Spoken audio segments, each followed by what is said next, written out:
नमस्कार, मैं हूँ माधुरी कटपुजवार। आप देख रहे हैं चंद्रपुर संग्राम। केंद्र सरकार ने जो किसानों के लिए 3 कानून बनाए हैं, उसी कानून का निषेध करते हुए दिल्ली में कई महीनों से किसान आंदोलन किए जा रहे हैं। उसी आंदोलन को 26 मार्च पूरे देश भर में कांग्रेस की ओर से समर्थन देने के लिए आंदोलन उपोषण किए जा रहे हैं। उसी के तहत आज हम चंद्रपुर शहर के गिरना चौक में हैं, जहां पर कांग्रेस की ओर से उपोषण आंदोलन किया जा रहा है। तो चलिए इस संदर्भ में विस्तार पूर्वक जानकारी करते हुए यहाँ के कार्यकर्ता एवं नेताओं से हम कुछ बातचीत करते हैं। केंद्र सरकार ने 3 कानून लागू किए, तो आप सरकार की बात क्यों नहीं मान रहे? सरकार की बात क्यों नहीं मान रहे? कि सरकार का तो कहना है कि बड़े हित में है ये कायदे किसानों के। अगर किसानों के हित में कायदे रहते तो किसान अनशन को क्यों बैठते थे? जब पब्लिक सरकार का कहना है कि विपक्षी दल किसानों को भड़का रहे हैं। कोई किसी को भड़का नहीं रहा है। ये स्वयं स्फूर्ति से सब लोग उपोषण को बैठे हैं। जिनके लिए आप कानून बनाते उन्हीं को पसंद नहीं है तो काहे के लिए कानून बनाते फिर? ये हमारा कहना है। तो इतने दिनों से अनशन चालू है, लेकिन कुछ फायदा हुआ? तो अभी भी आप यानी कितने दिनों तक आप ऐसे उपोषण करेंगे, धरना करेंगे? जब तक न्याय नहीं मिलेगा, क्योंकि जनता के लिए समर्पित है हम लोग, और जनता जब तक के उठाव नहीं करेगी, इनको भगाएंगे नहीं, तब तक ये खत्म नहीं होने वाला है। ये हुकुमशाह है। ये हुकुमशाह जब तक खत्म नहीं होता तब तक ये आंदोलन चलते रहेगा।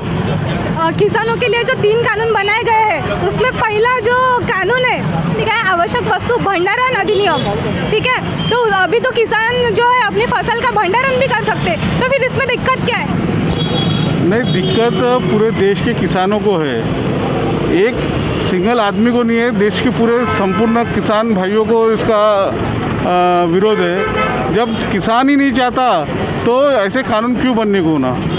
जो किसान अन्नदाता है देश का, वो ही बोलता है कि आंदोलन ये कानून हमारे विरोध में है, तो ऐसे कानून ही क्यों बनने को ना जो किसानों का विरोध करे। तो जो 5 राज्यों के चुनाव चल रहे हैं, सरकार ने बोलना चाहिए चलो ये कानून तो हम लोग इम्प्लीमेंट करने ही वाले हैं, इसके ऊपर वोट मांगो ना। बोलना क्यों चिप्पी सा दी है सरकार ने 5 राज्यों के चुनाव में? नहीं, अभी तो फिलहाल तो किसानों की बात चल रही है। किसानों के मुद्दे पे वोट मांगो ना। बोलना बीजेपी को मांगो, बोलना 5 राज्यों के इसमें किसानों के फेवर में है। हिंदुस्तान में किसानों की आवाज़ ये सरकार नहीं सुन रही है, तो सरकार को जगाने के लिए कांग्रेस ही रास्ते पे आया है, और ये कांग्रेस ही जब तक कि किसानों को न्याय नहीं मिलेगा रास्ते पे ही रहेगा, लड़ते रहेगा। गए हैं ठीक है, उसमें तो अभी वो प्राइवेटली भी बेच सकते हैं, तो उसमें दिक्कत क्या है? इसमें तो किसानों को बहुत बड़ा फायदा है। नहीं, ये तय बात करेगी, तय आप बात करें। बताइए, किसानों का फायदा कैसे हो सकता है? अगर किसान प्राइवेटली बेच सकते वो? नहीं, बिल्कुल भी नहीं बैठ सकते। वो सब दिखाने के दांत है मोदी सरकार के। जिस तरह से मोदी ने लोगों को दिखाया है कि हम भारत को शंघाई जैसा महाशक्तिशाली ये बनाएंगे देश, और हर फुग्गा उनका फूट गया है और वो धुआं हो गया है।